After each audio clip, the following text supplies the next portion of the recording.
What was it like, right? Before you started fitness journey, like how did you feel when you woke up? Like what was your mindset? Like, what was your productivity levels like, energy? Like what was it like?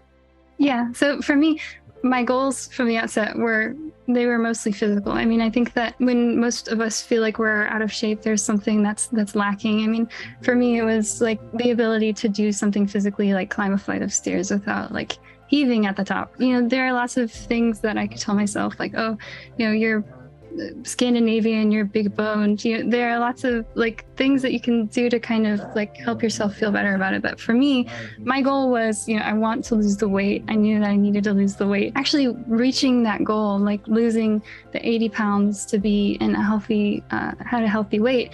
There's something that kind of needs to shift, right? When it comes to your mindset, I had to realize that I was accountable for my own mental health. Not to say that I was just always moping about, being physically unfit. It's easy to think that, if you reach this new goal, you're going to kind of be fine. Everything's going to be great. And, it's going to You be could just be like, more resilient. Yeah, because like before, I bet you're like, oh, well, the whole world's against me. I don't know. You'd probably be a little miffed when things not going your way. But it seems like yeah. you've built a lot of resiliency, and it seems like you wake up with intention, right? And you're more positive. I think that for me, the ambiguity was a big part of it too. Like I thought that I was eating the right things. Like I thought that they talk about like making lighter choices, and there are all these like alternative options that really they're just like advertised as being healthy when really they're junk food. And you think that you're doing the right thing if you don't know much better. I think what you were kind of referring to is like, if you're not enjoying it in the process, like why do it then, right? And how do you think it impacted you from a stress standpoint though? Scaling up your business, like being a small business owner and then kind of having clients, like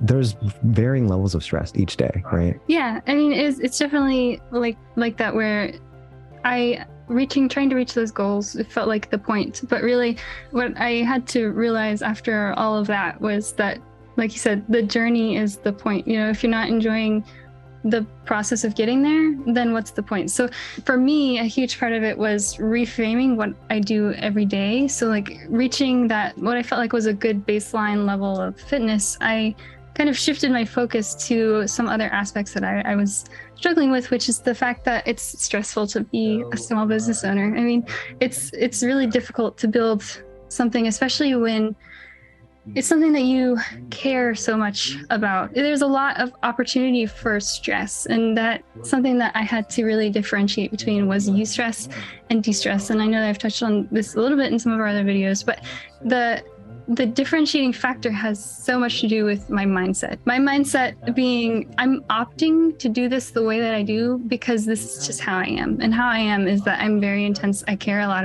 about what I'm doing. And so I choose to continue. I choose to set new goals for myself, and that creates new challenges. But for me, I had to really kind of like take a step back and realize like, you're not like drowning in this. You're not drowning in your responsibilities. You're opting to do this, and you are continuing to push new boundaries.